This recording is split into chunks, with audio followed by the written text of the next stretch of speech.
ఆరోగ్యం బాగాలేకపోయినా, నీ పరిస్థితులు బాగాలేకపోయినా, నీ ఆర్థిక పరిస్థితులు నాశనమై, నీ ఆరోగ్యం బాగాలేకపోయినా, నీ శరీరమే నీకు సహకరించకపోయినా, నీ కళ్ళే మసగబారిపోయిన తిమ్మోతి, సత్యం చెప్పడానికి ఒక్క అడుగు కూడా వెనక వేయకు తిమ్మోతి. సత్యం చెప్పడానికి ఒక్క అడుగు కూడా వెనక వేయకు తిమ్మోతి. సత్యం అంటే ఏంటి, సంఘం అంటే ఏంటి, విలువలని తెలిసిన నీవు సత్యానికి ఒక్క అడుగు కూడా వెనక్కి వేయకు. అసత్యానికి భయపడకు. ప్రాణాలు పోతాయి, పోనీ అది ప్రాణాలు పోతాయా, పోనీ. దేవుని ఉద్దేశాన్ని నెరవేర్చడం, సత్యం చెప్పడానికి నిలబడాలి. తోడేలలాగా సంఘాలకు జరుపుతాను పరిమాణ బోధలు చేస్తామంటే చూస్తూ ఊరుకుంటామా?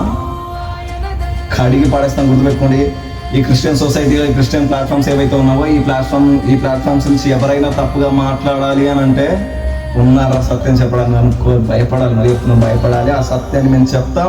మళ్ళీ ఎత్తున గతంలో చెప్పాను, ఇప్పుడు చెప్పాను, రెడీ అవుతున్నాం. గుర్తుపెట్టుకొని దుర్బోధన దులిమాడ ఇంకా రెడీ అవుతున్నాం. గుర్తుపెట్టుకోండి, దేవుని ఉద్దేశాన్ని నెరవేర్చడానికి ఇర్మియా ఎలా నిలబడ్డా, మళ్ళీ చెప్తున్నాను, గతంలో చెప్పాను, ఇప్పుడు చెప్తున్నాను. ఇర్మియా ఎలా నిలబడదా అలా నిలబడతా. ఎవరైతే వాళ్ళు ఏదైతే అంటున్నారో, ఎవరైతే మాకు వ్యతిరేకమైన సంఘ విద్రోహ శక్తులుగా రూపొందబడుతున్నారు, అందరూ ఏం చెప్తున్నాను, ఇదే మాట. దేవుడు మా తోడినంత వరకు మళ్ళీ చెప్తున్నాను. ఈ మాట నేను అనకూడదు అంటున్నాను. 10 వెంట్రుకలు లెక్కింపడిగా అంటాడు కదా భక్తుడు, ఈకలే పడుకుంటాను.